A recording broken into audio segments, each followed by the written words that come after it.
Hugues la coiffe Ikoté. Et enfin, je suis arrivé. Salon Hugues la coiffe Ikoté. Non seulement c'est un salon de coiffure, mais aussi une machine de transformation des hommes et femmes. Regardez-moi comment je suis. Vilain. Mais attendez, 2 minutes. Bogart. Vous allez voir.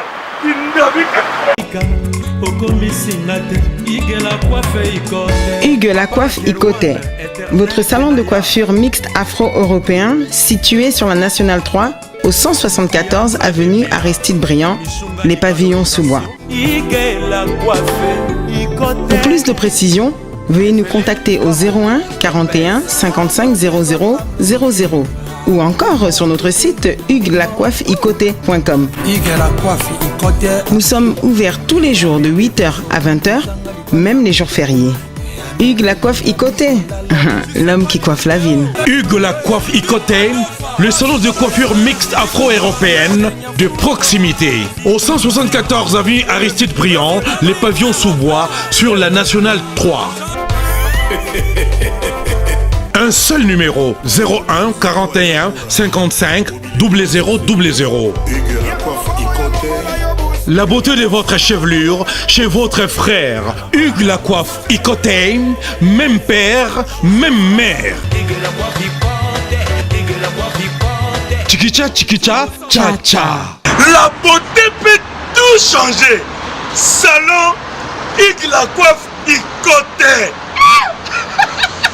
Quelle beauté! Sexy pour les femmes, ndindindi pour les hommes. L'idée c'est pour nous. Kassi Yembe, j'ai un truc de bronze. L'idée c'est pour nous. Étoile brillante Myrna London, Sabrina Kapinga. Osopie. Halendeko ya mosi yaka nazana motuna ndeko nalingi natuna yo esi bakata yo bilamba na bitumba esi bafiba yo imbongo na banki esi bamatela yo nzete ya manga esi babeta yo kati kuna bitumba esi bafipisa yo mokuwa ya makoso esi bakotisa yo mosapi na lisu Glody à Wadi. Bonjour, bonjour. Fais ça code, papa. Mais papa, j'ai bien service et partout dans le monde, au Kende Canada, États-Unis, partout même à Londres, bas c'est le calamité, j'ai bien service et ont comme un service là-bas, on est sur le voilà. Là bien à moi, hein. Pour y avoir habitude, Samy a eu que j'ai bien service et ça n'a rien. Mais puis vous allez prendre et comme à Paris. Awa na biso na Bretagne awa tozana ngona Nantes, tozana ngona Pontivy, tozana ngona Saint-Brieuc, tozana ngona Loudéac, tozana ngona Angers na Balema. Sikoyo afongoli mususu na Paris. Bambo ke bele boy. Jibe service. Boza makambo. Bana poto, bana mokili mobimba. Partout dans le monde. Après ça moko na jibe service. Sainte-Thérèse na Chili. Station Sainte-Thérèse na Sibanango en face de la police.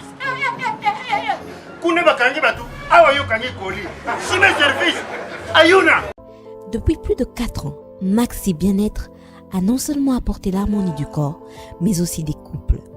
Avec Maxi Bien-être, dites au revoir aux maux de dos, aux problèmes d'hémorroïdes. Maxi Bien-être est une solution buvable, très facile et pratique à utiliser.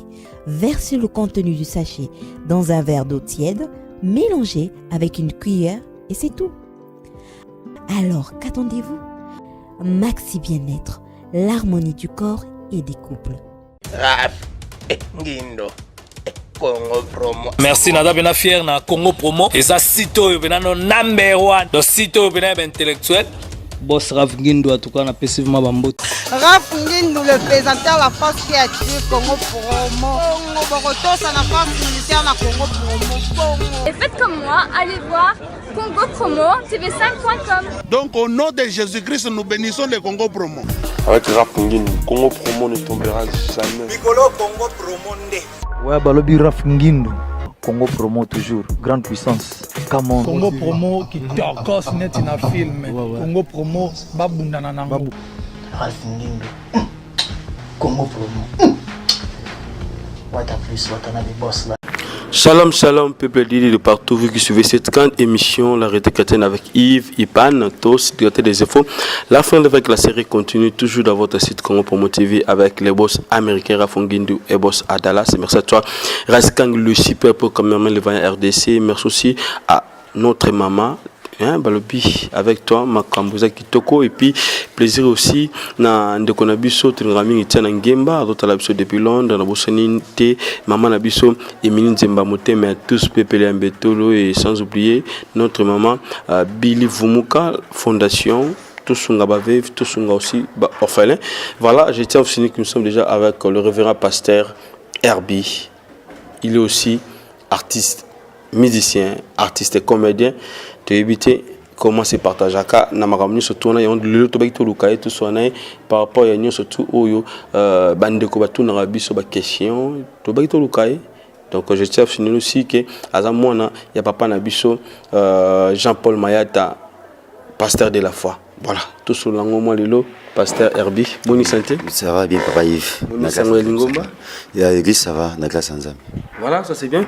Et bande ko bata biso bengi ba d'abord intégration na yo à Katia groupe le bon samaritain et pas pasteur de la foi qui n'ont n'a pas trop bon samaritain ezaki parce que d'ailleurs eza équipe intercession et évangélisation pour tous autobenga 8 en tout cas nande ko linga stuli ya travail à bon samaritain nando linga na mo santé vraiment bon nzambe na kati équipe wana et le quoi pesa qui est loko ya ba na nzambe. En tout cas, nous sommes convaincus qu'il y a un groupe bon samaritain. Donc, côté bon samaritain, ils sont beaucoup plus attirés na bonzambe, na le lengue na bango sala musala et puis na côté la bango na musiko sentir que ils abato balinga vraiment nzambe pe malilo ba nzambe. Ils elo penze frappa ngai de loin. Voilà, et tant que Moussa Nzambe, lelo Moussa Nzambe munene mboka autotika biso, papa na biso Joseph Olangi autotika biso. Nous avons par rapport à Liwana et puis Oyebaki de son vivant bien Izakaka ndenge basé nzambe to yebaka muninga par rapport voilà. Waza papa na biso aza koko na biso paix à son âme liwa ezali nzela na biso nyonso parce que la mort est une réalité à laquelle les hommes songent le moins ba pensa nango penza mingi makaste mais mutu nyonso akufa mutu nyonso akufa mutuka tikala na bomo akufa pa c'est quoi c'est mamikolo c'est Jésus-Christ de Nazareth ototombolaka biso un jour nzela biso nyonso on n'en peut rien eza musel na nzambe eza ndoki ema magicien biso sto fini toujours par akufa mais lo eza certain ça que un jour biso ba santo to ndimela isu masia lokola mokonji pe mobikisi to zonga suna bomo wana selon komi ndenge loba. Voilà, ça c'est bien. Et vous faites comment que travaillez yomoko parolier? D'abord on a toutes nos questions, on entend bien que parolier. Révérend Herbie, c'est qu'on a bien parolier. Donc, esa grâce, naza vraiment été na komi comme ça parce que les locaux na sala qui formonté pour nazwango. Ngamo na komi yeba que c'est une grâce. La grâce c'est une faveur aux aïe mérité. Donc la mérité en haute, je peux jamais me féliciter. Na ko beta to le te pour nango zaka grâce à Nzambe. Donc so batu babengi babenga ngote ezaka grâce au Nzamba tchekrat na muntu zande tu papa Yves sala émission kitoko na Congo Promo Nzamba pambo l'émission oyo apambo ndo reska kangi donc ezaka grâce au Nzamba mafuta nkola sopili ko na biso yango sali que o ezaka na biso ebima donc on qui jamais comme ça donc nazong saka le kombo pa kolo sumasi à Nazareth. Voilà, merci, ça c'était bien. Et vous faites comment que vous allez yomoko parolier et yomoko aussi artiste et comédien, yomoko aussi pasteur.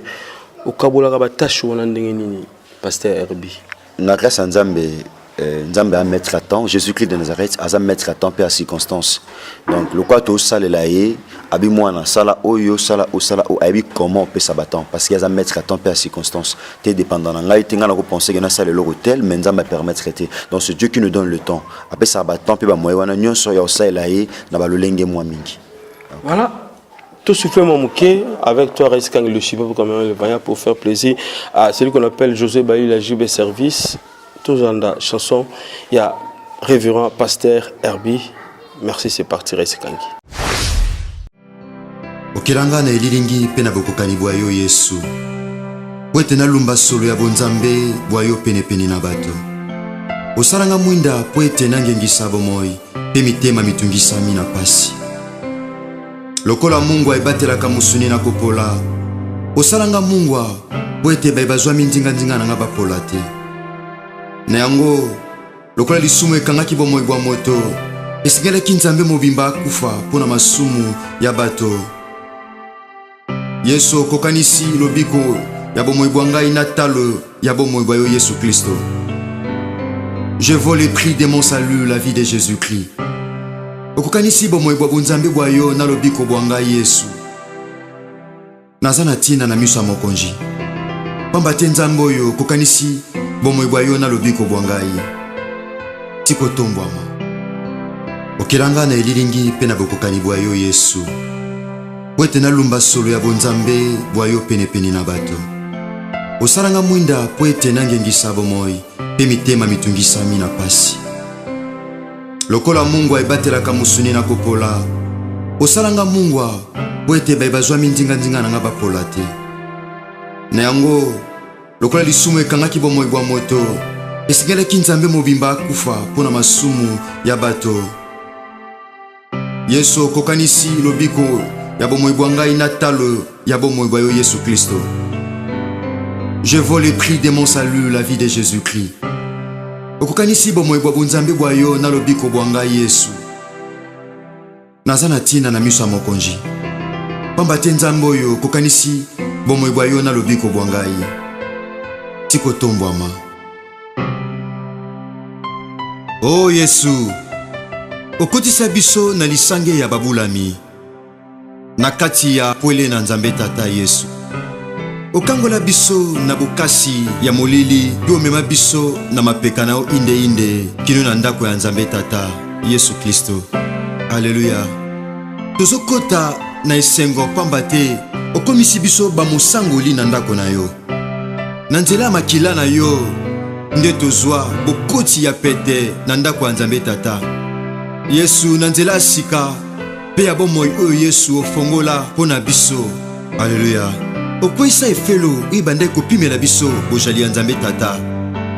Yo nde nganga nzambe monene otiama na ndako ya tata. Oh, tika topusana na motema ebulisami liboso na yo mokonzi. Nakondima Yesu pe na makanisi epetwama na makambo mabe. Yesu, alleluya. Baye baso bayekamelaka yo Yesu, bakutaka na mitema na bango banzela si ebongisami. Yo nde efelo asolo esengeli na biso toyekamela. Yo nde moninga malamu oyo asengeli tozala na ye. Yesu, obombaka basekele na biso ata o mokili ozoluka koyeba na makasi ozobomba. Yesu, yo nde ozosopa bolingo pe kima na mitema bayenge bene. Tika babulami batonda na esengo, pamba te yo nde esengo ya basantu. Tika tosanjola yo Yesu, tika topesa lokumu mwenge bene. Alleluya. Osepela kosala ngai ngumba oyo elonama likolo na ngomba Yesu, po ete nabombama te. Yesu, ozali lipa na bomoi oyo elongolaka nzala lisumu na bomoi ya basantu. Osalanga po ete nakonza pe kopesa kombo na biloko oyo okela, pe ate eloko moko te boya kombo na kopesa ngo mwenge bene. Oh, soki mbuma ezokufa na si ya mabele po ete bota, bilaka na yo eza na ntina te ya kokufa na bomoi bwa ngai po ete bota. Pamba te okokisaka bilaka bwa yo na bomoi bwa ngai ata osi na bosana. Otika bambume yo na malasi ya talo ya mbwaliwa na yo Yesu, po ete bebakwa na malasi na nsima lisekwa bakuta bilamba ya pamba na lilita po malasi etikala bango na maboko. Elingi oloba ete na nsima lisekwa ozaka na posa ya malasi ya bomoi oyo ezali bongo masanjoli ya basantu. Soki Yohani alelaki na emoniseli po ete amonaki te oyo azalaki na makoki ya kofongola buku ya kojipama. O Yesu, biso tozosepela tokolela te lokola Yohani, pamba te toliaki esika moko na mokonzi oyo afongolaki buku ya kojipama. Ozali nzambe akala kasi osalaka makambo ya sika. Tika na peso masanjoli Yesu. Alleluya. Oza mopepe ya kimia oyo memaka pongi bojindo na bomoi bwa ngai mpo na kolota mabongisa bonzambe bwa yo na ntina bomoi bwa ngai. Oza na bomoi epesamela yo kombo ezali kona bakombo nyonso.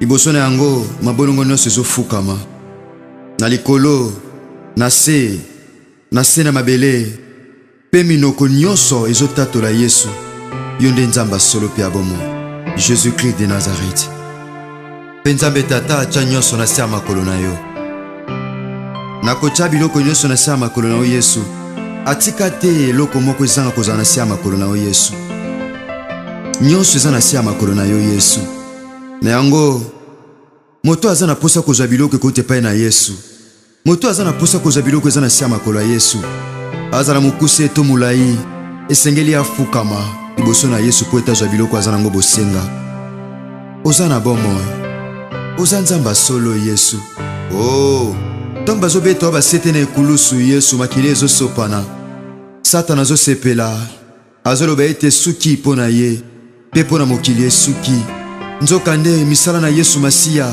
na ekulusu ezosilisa ye makasi mpe ezopesa basantu pifo ya kotambola likolo ya misala na Satana oza na bomo Yesu tika otombwama Masiya na ngai tika onetwama oza na bomo oza nzambe okoka oza nzambe makoki nyonso Yesu oza nyonso esengeli wete bomo ebwa ngai ezalisa po esengo o matu ya bato koluka koyoka ntango nyonso tika na sanjola yo Masiya na ngai tika na netola yo moyenge bene tika na sanjola yo Masiya na ngai.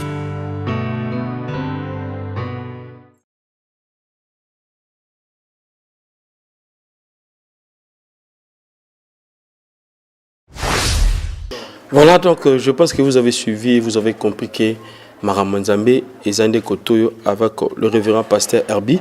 Et révérend Herbie, Mandroba Talabiso, que Makambo, la vidéo, la chanson, l'anda ensemble.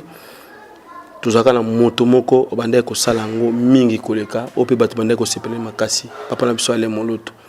Tu évite. L'inspiration na yo. Ozozango wapi na éviter pour na kosalela biso biloko kitoko boye oyo bana même ya yemoko ale moloto batika kosala ngote metomoni révérend Herbie azongisi biso vraiment na bonzambe oyo papa na biso ale moloto anda mema biso. Le monde a été créé par la parole. Papa le moloto azaki cher pour nabiso.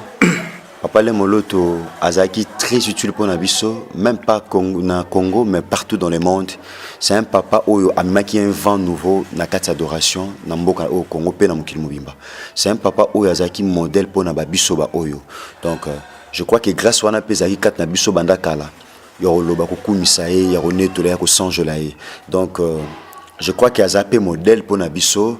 C'était une vie pour moi, adorer Christ. Parce qu'adorer Christ, Jésus-Christ de Nazareth, pour moi, c'était une obligation. Pour moi, c'était une obligation qu'au sang je l'aille. Parce que Dieu, ce qui est sous Massi à Nazareth, à Liaka, Jean chapitre 12, Jean, comme suye sous Massi à Liaka, Nanda, Kouya, Lazare. À Liaka, pas Lazare, mais Marie ayelaka yesu parfum asopela ina makolo ngolo banata wana soki yesu aliaka na ndako ba Lazare aliaka fufu ta auto komeza tante Christ alia sou fufu. Donc fufu ya Christ c'est le fufu spirituel les a souper spirituel ou eza ma sanjoli ba santu et comme tango ya olesa yesu Masiya à Nazareth ma sanjoli parce que isengeli ko tandela ye ma mesa ma sanjoli c'est lui ko lesa ma sanjoli parce que bile neza ma sanjoli parce que to comme natan oyo sengeli mon limo na biso ba santu et adoré parce que Bible na livre Jean chapitre 4 yesu na femme samaritaine comme dans verset 20 à 24 Abi les vrais adorateurs adoreront le Père en esprit et en vérité. Je crois que notre bon peut kana kata frimono esprit na ba le belezali esprit à mutu parce que c'est l'âme qui adore le Seigneur. Donc c'est l'âme et ça c'est la personne intérieure qui adore Jésus-Christ de Nazareth. Et ça bi bebutene kumisaraye. Donc et ça âme et pas adoration fandi et pas ba sentiment mutu fandi et pas ba émotion fandi, c'est l'âme maintenant et c'est adoration. Donc Christ a lingi adoration et ou na âme esprit parce que pour mieux adorer Christ, il faut esprit à moutou. Et ça l'attacher na esprit à nzambe auto bengi molio mo centre. Donc c'est comme ça.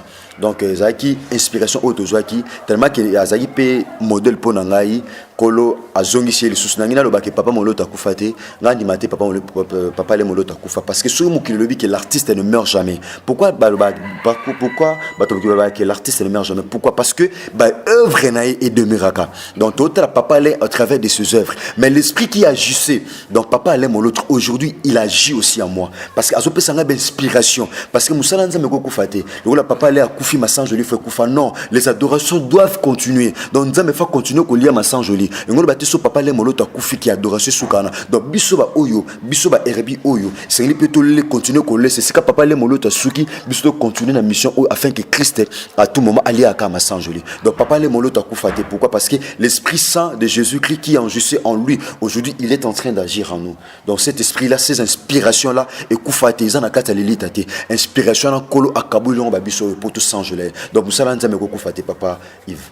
Voilà, est-ce que les gens ont bateau consulté qui avant au salé locaux parce que bande comme ça tout un peu moins étude comparative et par rapport à bande comme ça mais déjà marambo de tout le monde pas pour la biso il faut que d'ici il passe là ngo bande belle pour moi ça le système il y a ba parole bazolo ba musique et zobé instrumental et voilà bande bazolo ba n'habité est-ce que vous avez consultation c'est qui consultation il peut passer dans Zambie tu peux koluka mutumoko ou apesa kio idée encouragement babiti frère Herbi pasteur Herbi continuer ça les locaux et ça bien pour la banane Zambie papa Yves nous n'avons pas pour la question je crois que il y a besoin de consulter Jésus-Christ de Nazareth ou à mettre l'œuvre au tobimisi pour esunga bandeko mususu je crois que ezaka apona lokumunaye mais muto na consulté la première personne à consulter c'était mon papa Jean-Paul Mayata de la foi oazali encadreur nanga na domaine oya théâtre na musala oyo parce que ça la penza mo mingi et zali papa Jean-Paul Mayata même mon père spirituel aussi l'apôtre Thierry oza koko nanga obande ko apprendre o apprenanga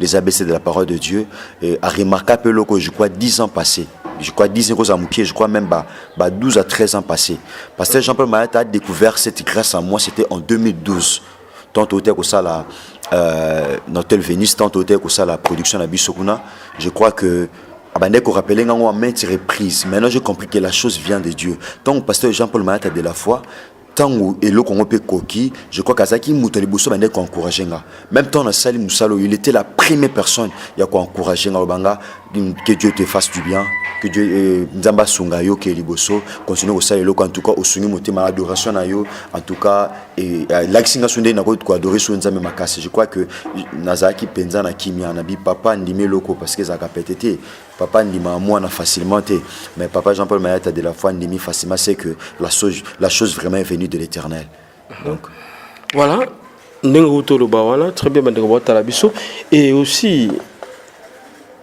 dans le monde il y a musique chrétienne tout bien au Bongo et par rapport il y a yomo konongo tali et ce sont que vraiment bat bakocha opeka bat bakocha et moi vision na bango et pas il y a album na biso to bien Frimona et pourquoi d'abord Frimona Frimona zali David Aben Psaume chapitre 116 avec mon âme bénit l'Éternel n'oublie aucun de ses bienfaits. Il pouvait aussi dire que mes lèvres bénissent l'Éternel. Il a dit mon âme parce qu'il a dit ah mes esika adoration fandi, ah mes esika ba sentiment fandi, ah mes esika ba émotion fandi. Donc là mon esprit bénit l'Éternel. Donc là que esprit nangai, âme nangai, nalingi âme nanga ma personne intérieure et pambole donc nalinga ki âme nangai. On a bi fruit de mon âme. Donc vi nangeza lokola nzete, bambuma ya nzete nangeza lokola masanjoli na laissa mon congé. Donc au salon ne monde te Frimona. On a te Frimona. Ah ça c'est. Donc ils a fruit de mon âme na tchonga ne mo yon te pesi on Frimona. Donc ils ali mbuma oui uti na âme nanga ezambuma ya motema nanga parce que vi nangeza lokola nzete ne otolo tout à l'heure que Christ en a posali am surtout dans Marc chapitre 11 comme sur Yesu amona nzete fiage yala kitoko mais Christ azaki na posa kolia mbuma apusani boya moni ke mbuma ezala kité alakela nzete na mabe donc batu mingi lelo tozomona apparence eza bien mais na kati mbuma ezate na bisa Christ ali apparence tangate parce que ça longue loté na posa Christ ali mbuma o ezali mbuma ali mbuma amnanga o ezali bongo masanjoli parce que lui ne consomme que l'adoration. Voilà, et la kati ya ba chanson sur tout le monde selon des versions français et aussi lingala parole nous surtout dans la kati wana ils ont inspiré la Bible tous les amis sur Zuka la quartier ne bande musu balobaka ba proverbe na bango ba adage na bango bité bono chonga na kati li loba nzambe et est-ce que aussi et pas mo loba na nzambe ba ta la biso lobby aussi papa la biso Herbi Nabanda qu'on déconne surtout Batalango et puis c'est pas nango. Je crois Bandego Batalango, il y a ces gens qui bénissent l'Éternel. Babi que non. En tout cas, tu nous apprends comment adorer le Seigneur.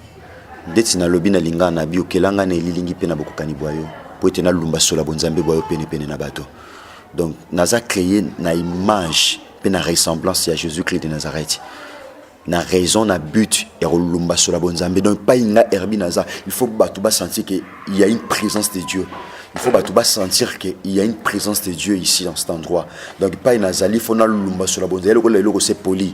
Et le que poli lumba solo. Jamais le que poulet et le que poli le sang lumba solo. Donc des naza boloko la naza pena bonzambe, naza kat na bonzambe, ici ka naza fona lumba sola bonzambe. Ne ko le bal susu o salanga muinda po tenangengi sabo moy pe mitema mitungisa mina passe. Donc des naza muinda bitu nanga ezali ndo moi zo souffrir quelque part so mo présence nanga esunga e consoler motema ne so biyano. Na bisusu lokola mungu e batela kamusu na kopola. Yesu salanga mungu po te ba bazwa mindinga ndinga nga ba polate. Donc mungu est protégé contre la dégénérescence. Les hommes tous peut-être santé comme prêt au pola. Les hommes tous peut-être vine comme prêt à kopola. Les hommes tous peut-être destinés comme prêt à kopola. Mais simple présence dans la o naza mwana Yesu Masia Nazareth topé musali na e azobika pourquoi parce que présence à mungu est empêchaka et le pola. Donc musuni nzamba ko pour sanga bitabe na ko pola bitabe polaka. C'est vrai papa Yves musuni ko pola et l'homme soupe ko pola mais jamais mungu ko pola. Mungu donc le véritable mungu c'est Jésus-Christ de Nazareth. Yaza mungu solo, yaza mungu parce que mungu bitu nango ezali pese lengi. So mungu zo pese so lengi te c'est que valeur nango ezali souhaité. Donc tout ça ba mungu na ko ba lisusu que na ko ba lokola lisume kanaki bomo ebo moto esengela ki nzambe mbimba kufa pona masumu abatu. Donc Christ donc Yesu kokani sitala bomo inae na lobiko nanga. Donc pour nga Herbina bika, pour papa Yves obika, pour ndeko Raïs Tanga bika, pour pasteur de la foi abika. Donc il a fallu la vie de tout un Dieu soit sacrifiée. Il a fallu Jésus-Christ de Nazareth à matana croix pour na âme. Donc nabi na nzemo nabi na sana tina na miso mokonji. Donc so batu ba mona nga na tina tenzana tina parce que Christ a tika lola. Donc Jésus-Christ de Nazareth a quitté le ciel, a quitté na se pour sauver âme nangai. Donc makamna lobi yangwana. Nesu ko bakisa que ceux qui moment ezo pola ezo kufa na siama bele pote bota bilaka nzambe eza na tina tako pola pe kufa na bomo na nga pote bota parce que Jésus-Christ de Nazareth akokisa bilaka na bomo na biso ata aussi to bosana nesu koloba que nzambe tata atia nyonso na siama kolona yo na kotia biloko nyonso na siama kolona atika te loko mongeza na kozana siama kolona yo na yango mutu aza na posa kozelo ke pai ko ute pai na Yesu Masia Nazareth aza mukuse to mulai. Donc Dieu a tombé sous les pieds de Jésus-Christ de Nazareth en lui soumettant ainsi toutes choses. Dieu n'a rien laissé ce qui ne lui soit insoumis. Donc Jésus-Christ est Dieu. Yesu a beaucoup en enfer et kauka. Donc kombo ne sumasi anga na mesana ko sanjo les a kombo oyo e kamuna misala ya satana ndenge musali mafuta akamuna kambila pozo mafuta. Donc kombo ne sumasi etenga misa enfer le leza ko tenga pourquoi parce qu'il y a un nom o etangama. Yesu misala sa ne kulusu ko zanga ko tombola ipona nga na mona ngo lisumo pourquoi parce que musala yesu sane kulusu muto bandela ngo za souté zambe tata ko tinda souté yesu muswa kitana se po bikisa mukili. Christ est la seule offrande définitivement valable contre le péché. Donc musala yesu sane kulusu muto bandela ngo za te muto bandela su musa parce que ça est vraiment parfaite. Christ a tout accompli père. Tout est accompli à la croix. Donc akokisa nyonso parce que natangwa kala na Hébreu Bible na biso ke ba grand prêtre au jour du grand pardon bande ko kota na sacrifice ya makila ya taureau ya bouk bande ko kota na kata sanctuaire mais Christ a kotate na makila nyama mais lui-même a kota lokola mbeka. Donc il s'est offert, il n'a pas offert mais lui-même il s'est offert en sacrifice complet et parfait pour le vrai salut de l'humanité. Donc Christ il s'est offert. Donc azambe kamotu apona biso ozanga kotombola Yesu Masia na mona ngo penza koko somengi pona nga papa Yves. Voilà, ça c'est bien. Et le loso ba iba pesa pasteur Herbie charge oyo Monseigneur Nzambe moyimi na koloza kinango ale moloto oko ka charge wana parce que oza vraiment na matambe na ye tout le monde même koyemba ozoyemba te ozobimisa batu yo ozobatama mais ozopesa batu ba bonne parole ozopesa batu sagesse ozopesa batu aussi eloko nzambe ate kati na yo soki lelo ba peso charge oyo papa so ale moto zaki nango papa Yves je crois qu'apôtre Paul a le bel mot très important très capital abaki je peux faire face à toutes les situations grâce à la force que Dieu me donne. Donc je puis tout par celui qui me fortifie. Nous avons un Dieu qui nous rend capables. Dieu a choisi les choses faibles pour confondre les fortes. Dieu a choisi les choses folles pour comprendre, pour confondre les intelligentes. Donc c'est pour que oui, mutum soit coquin, aolo akobeta tolo na sali musalo pona makasi pe maele nanga. Menga na kokate menzamba okokisa bato. Nzambo asala que en sorte que Joseph a interprété bandoto na kati ya Égypte. Akokisa ka Joseph. Ce Dieu-là, il est capable de me rendre aussi capable pour nous paître ma brebis nae, pour nous ramener ma brebis nae au pied de ses pieds pour que bakoum sa yesumasi à Nazareth. Donc, nangamo na kokate, maï les amoukié, connaissance les amoukié, expérience les amoukié. En tout cas, nangamo na kokate, mais Saint-Esprit nous rend toujours capables. Moulio mo santo azana makoka kokisanga et puis Jésus-Christ et l'ongona Jésus-Christ de Nazareth, bangonde bakosala en sorte que nakoka ko me ma charge au bapesingai. Voilà. Est-ce que papa n'a pas payé maman mon keto yomoro c'est pas non yemba te obinga ifukaka lona parolier na pesa ba tumsu soye mbana bango ola na noka ka matambe papa na biso ale ou bien yomoro na ebité na yembaka na grâce à na mekape obeta guitare na mekape ko yemba début oui nous connaissons tous en partie na mekara mom ki ko yemba na mekape mom ki obeta guitare ko yoka mom mo yemba no mom ki wono. Bon, Seigneur, prends soin de moi. J'ai besoin de toi. Seul, désemparé, Seigneur. Tu le sais, Seigneur. Apprends-moi t'adorer. Je veux t'adorer. Seul, je ne peux rien, Seigneur. Tu le sais, Seigneur. Donc, vous chantez bien. Pourquoi vous autres tirez la bande? Et tous mes cas, bon, le coup la bande de bazana baebi, bazana grâce à Oyemba. Le coup angasi na lobby na grâce à Nzambe na 100 juillet déjà. Na pesa penza bande comme so ba 100 juillet. Na linga tenga mona kanga makamunyo so iloko no sunga nga non. Tozwa formation près à papa na biso Jean-Paul Maeta. Les amba rôle muso ko incarner yango yemo comme alinga ka za toujours na batu pembe na ye eza musala oyo Nzamba pesa ye. Tolinga pe na musala na Nzamba pesa to pesa bando muso espace ya osela Nzambe. Ayemba pe na grâce à Nzambe batu pe ba kota na profondeur batu ba kumisa Nzambe na nzana et je crois que esprit wana tozwa na pa ya papa ya Jean-Paul Maeta yango to mimia na musala Nzambe. Esprit partage. Évidemment, c'est ça. Voilà. Évidemment. Et réalisation ba clip to moni ba clip kitoko na ebité.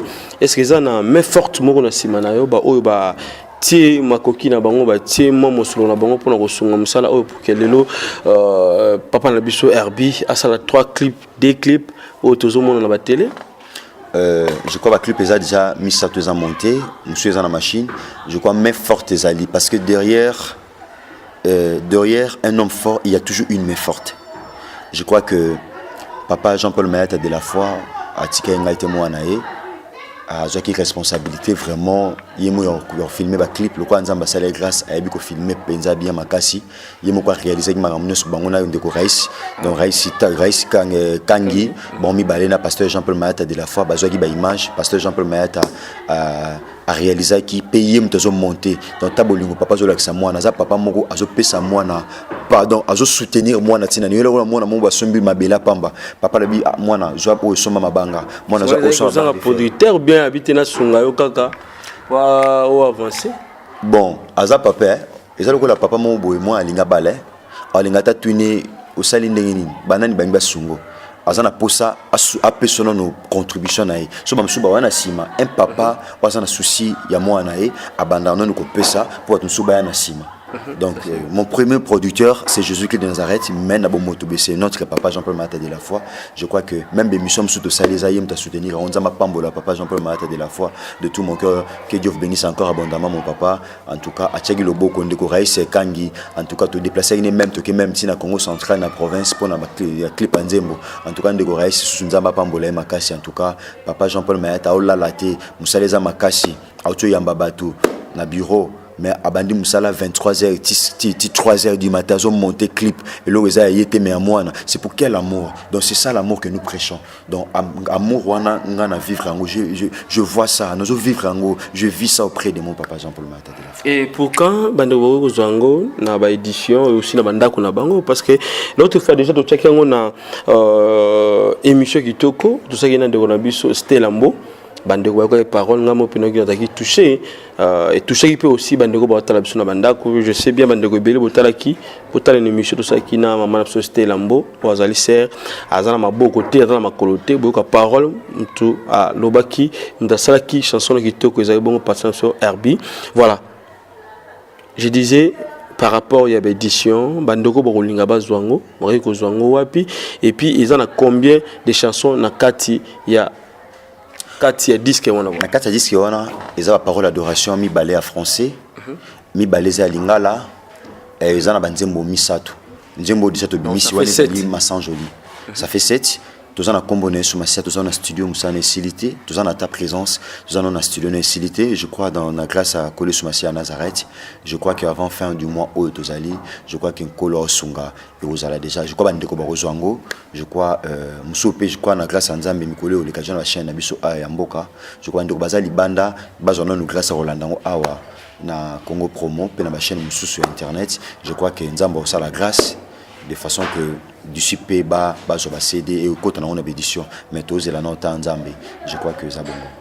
Est-ce que solo la bien en Zambie nayo avec ce qui soko bimisi et simba ou soit na habité conviction moko yo moko zana ngobi ke simba parce que Kinshasa bato babosa na bango déjà pas parler moloto et aussi bato bazolinga soutien koyoka ba chanson religieuse oyo bandeko bazobeta parce que vraiment banga bana nzambe belé imisusu bakomo kota bakisi ba loge pona ko zwa kisi po bana succès mbongo belé ozasi nzambe nayo epsakio osala disque oyo bana nzambe bakopambola mana simanango. Merci papa Yves nzamba pambola pour la question. Je crois que ezaka nzambo to sala randa ko koteloko na mitema bato ko uta mangenge ngo sambeli même pendant un mois jeûner ezamba le bon mebele beta mampiki toko mais ba consommer ngo penza te ndolenge sengeli ezaka kole suma sianda au sport c'est le na mitema ba surtout que za pona gloire ne so za pona gloire tata na biso awana famille so comme tengo consommer ngo parce que ba combat tata na biso na kati mais le les a combat Jésus-Christ de Nazareth et le quoi tout sans jolier tout tangi combat mututé na kati je crois que Christ a défendre honneur ya kombona donc Christ va défendre l'honneur de son nom. Voilà, merci. Qu'est-ce qu'on peut retenir comme message phare, surtout dans la biso, au Bazalibana Mboka, un message et outil et pas par rapport à cette grande émission d'aujourd'hui de Salim. Message de ça que Bananzame Nyon Samo Kilimobimba, que tout commune attend Oyo et cloche sonné. Banso azo fuka melabikeko banso ba fuka na Jésus-Christ de Nazareth ndoko nanga okomi prof fuka melekeko malgré passe malgré kozanga mbongo bien aimé je te présente Jésus-Christ de Nazareth il est Dieu Nenga qui a brisé ma lasse liboso nae.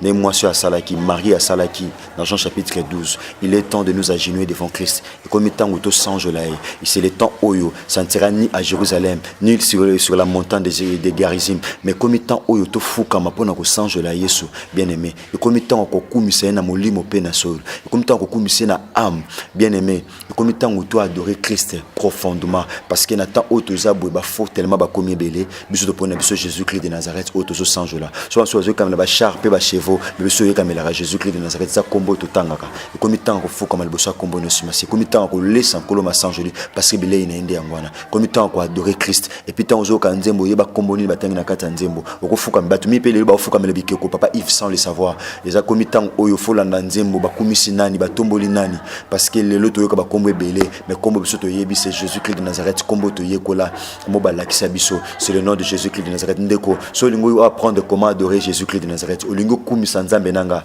betaka frimona awa bien-aimé okumisa nzambe ba clip nango ezali bien-aimé ba parole d'adoration ezali opoko comme faina ndako zo kumisila nzambe je crois que nzamba tininga te pour rien atininga pe na bino bana nzambe pour que na ramener bino soupe na makolo na epona boost tout sans nzambe je crois que comme temps auto kumisa nzambe nzamba bi Abi na 2 Chroniques chapitre na 2 Rois chapitre 2 verset 17 abi que moto nyonso akofukamela plutôt 2 Rois chapitre 22 verset 17 na ko silika pe na ko tomboka na ko abandonner bato nyonso bazo fukamela banzamba étranger et comme tant ko fukamela Jésus-Christ de Nazareth parce que kombo pesa biso lobiko angwana kombo esunga biso kombo eletsa biso bilamba siko muta ko longola te c'est le nom de Jésus-Christ de Nazareth et comme tant to fukama mabolongo na se to tombola Jésus-Christ de Nazareth tamaloba adoration angwana ndeko isengeli Yolanda.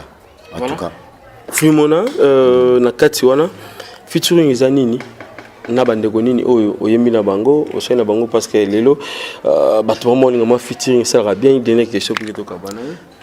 Je crois que nzamba pesa nga vision jusqu'à là non que non ngamo na kasa nzambe. Je sers Dieu moi-même. Na sai na yimika na ndeko na héritier vous nzamba pambola frère héritier vous na bobo kasu bazala héritier vous nzamba pambola yo bobo kasu to yembi na mes clip auto sai na bobo frère bobo kasu na les bimiti bazabano to za ko encadrer na musala nzambe bazabano bazapenza na grâce bazabano pe basala ba classe ya oyo ba musique wana na grâce à nzambe ya moto travailler na bango na grâce à nzambe. Je crois que ezana ka papa Yves ezaka te ponza tombolo fo ça featuring et ça n'a aucun nécessité. So nous va permettre ça ma bongo. Mais papa les molo tu n'as pas je suis ça la featuring. Papa les molo tu as ça la featuring. N'habite peut-être dans Gobo ça n'a pas Yves n'habite sur peut-être non abanda be bongote. Abanda bongote. Donc non abanda non ngamo na grâce nzamba chekat na ngai je crois na kende. Peut-être tout ça ko ba asali boye nzamba sali be pona kangama ina intel nzamba minga no ngai moko nanu na keno ngamo comme ça nzamba mtayipsa kyoza yo non ngamo jusque là non ngamo na sala nzambe na pesa bana nzambe nzamba pesa ngai na boto pesa ngo to pesa bana nzambe blo nzamba pesa ngo batumi balé na lito na pesa ngo ngamoko je crois la prochaine de nzamba ko orienter biso ndenge to yeba ndenge ko sala mamsusu. Voilà. Numéro de téléphone, bandekoni surtout on va soutenir Moussala Rosala et surtout Moussala Nzambe banégligera ngote. Yom tozo boka mbongo na ba boîte na ba terrasse et aussi na ba resto ozo boka mbongo na ba hôtel na ba place mongo ko botelo et l'autre côté ta les pay wapi soko telo boko na yo nzamba bakisi sisu fois 100 solo la benga Moussala Nzambe bosolola bobongisa attaque et petit rien au Yuzanango nzamba ko pambola. Numéro de téléphone. Merci papa Yves.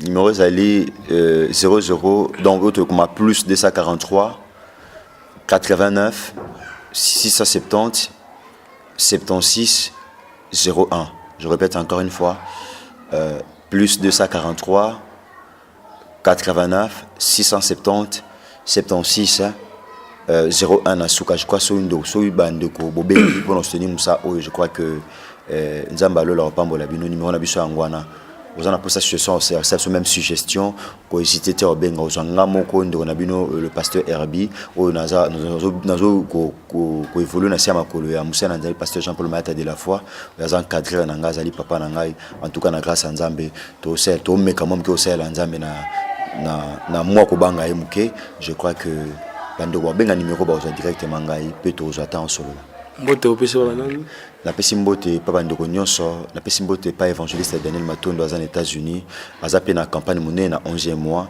Je crois que nzama pambola oleka na Washington nzama pambola évangéliste Daniel Matondo. En tout cas campagne que Dieu bénisse vraiment cette campagne et c'est 5 ça na nzambe mingi vraiment aux États-Unis nzamba pambola e la pesi mbote na bandeko nyonso bazolanda biso na groupe nyonso bon samaritain évangéliste là nous kosi évangéliste Manu Kisema prophète Gelor qui cite bandeko nyonso pasteur Kosi na pesi mbote. C'est un frère à moi, mon papa Jean-Paul Mayata de la foi que j'aime bien, papa vraiment a découvert Batalio Zakat Nabiso, na peso mbote na frère Nangai, Raïs Kangi, vraiment même papa Yves Yomo pe na peso sumbote, vraiment na peso mbote na bandeko nyonso o balinga Yesu Masia Nazareth pe o bazela ko zonga na parce que Jésus-Christ de Nazareth va revenir.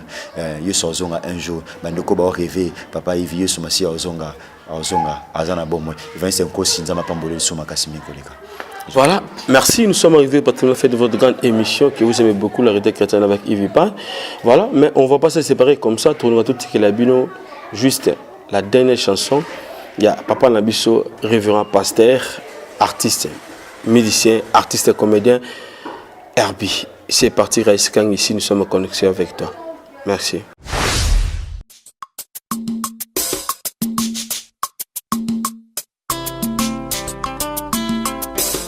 Natande yo mesa masanjoli mokonzi Yesu Masia nalambeli yo masanjoli po ete bilei na yo eza masanjoli.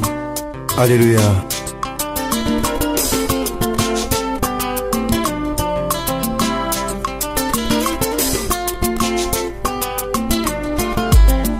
Mokonzi, tobike na nsima kolia oza na posa mbuma eza lokola dessert. Elenge ete mbuma molema na ngai yango ezala dessert oyo kolia sikawa. Okelanga nelilingi mpe na bokokani boyo kwete nalumba solo ya bonzambe boyo penepene na bato. Okelanga nelilingi mpe na bokokani boyo kwete nalumba solo ya bonzambe boyo penepene na bato. Osalanga mwinda kwete nangengisa mitema mitungisami lokola mungwa ekobatelaka mosuni na kopola e.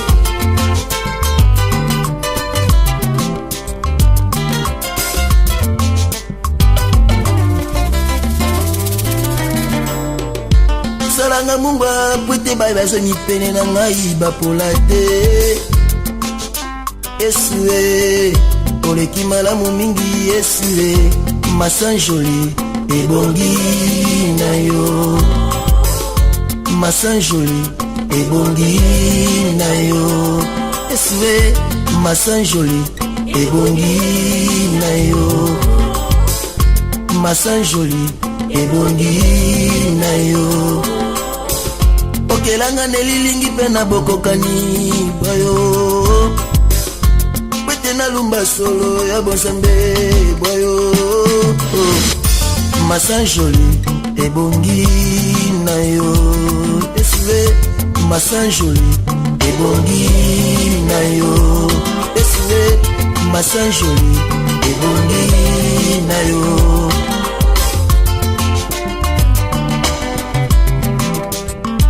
Ndokozola na ngai nabi kozala ba problème nabi kozala mitune ebe na motema na yo ngene bisa osanjola Yesu petoza ba déception mwa mingi ozolela abongiseli yo pesa masanjoli ninga ba biso ke sili po na yo basa mayela mingi anga Yesu malameli yo masanjoli Yesu mo yepa na ngai bino biso be bozala mikumba bena ko pesa bino ko pesa masanjoli na Yesu sanjola ye nabi ke makambo zotambola malamu te na bomwe na yo kozala musala te konanga mwasi mobala tika tikelo bana ozeba kosala nini sanjola Yesu biloko za ngo bosenga eza na sia makonesi masia yoko bandeli klasi balebele diplôme ozozwa te pusana pa Yesu azana makoki ya kopesa na ngo bosenga bene me pusana sia makolo na ye nabike mayele sesolela Yesu masia azana bomoi azana biyano kopesa yo azange ya note kopesa bomoi na yo Yesu nuka ba problème ya batu pona pesa ba solution parce que azana bomoi azanzambe ya bomoi ngede me na biso kokoma na suka te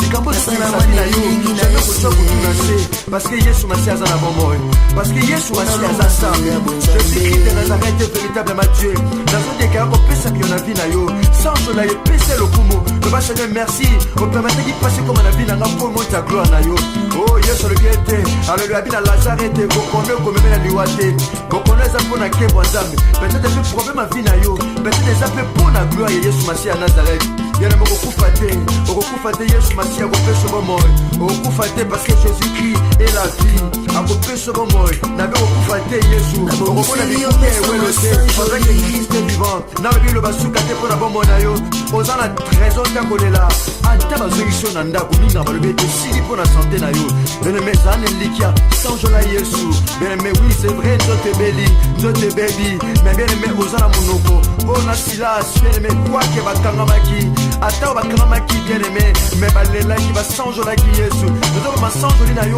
et komanda pe ko ni ya Yesu Masia pe continue taper sur le pico pe ya na problème na yo ba sans jola Yesu kaya kama nous devons somo yeke beleki sans jola Yesu à tout ça AVC à tes cancer à tes nazo yebisa yo bien aimé atalinga basongiso na ndako na ndako na be okufa te nzamba kokufa bongo le contraire okomona ekuke welo te parce que Yesu Masia aza bomoi Oh, Nikolanga Mwasi. Yozanda Balibala. Il a canaoé pour la jamais. Oza raison de Olela. Oza raison de Mitungisama. Bien aimé, Bouka, Mabolongo, Fouka, Mandegonanga Mwasi. Pesa ko pesa obana. Bien aimé, Nazo Yebisayo. Yesimasi Azana Kopesayo. Azoluka Mikumba Lokola, Oyo, pour pesa Diano. On a lumba Oza raison de Olela. Apisi la valeur dans Balibala. Ata Mobala Komo Romeno. Bisili, Messa Libala. Ako pesa Pebana. Abibe de Kasso de la Malandeli, Massa Joli. Yebisayo, Yeso, ko pesa Bana. Pour que se mozo na motema. Il est inayo de Massa Joli. Oyo, ko Pabolela. Bien aimé, Oza Soutena raison de la. Akopesa obana sikolela yesu masi azana bomolo akopangusa pitoli na yo akokausa yango na